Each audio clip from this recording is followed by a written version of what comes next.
السلام عليك يا زيد. وعليكم السلام ورحمة الله وبركاته. كيف أصبحت؟ أصبحت أحمد الله وأشكره. وأنت كيف أصبحت؟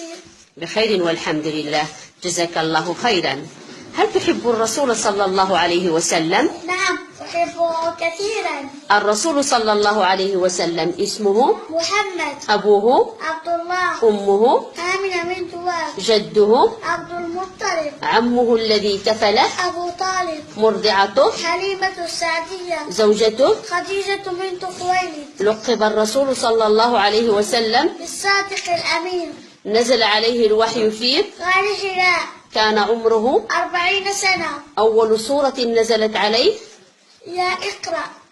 أول من آمن به من الرجال صاحبه أبو بكر الصديق. من النساء زوجته خديجة بنت خويلد. من الأطفال ابن عمه علي ابن أبي طالب. هاجر الرسول صلى الله عليه وسلم من مكة إلى مدينة.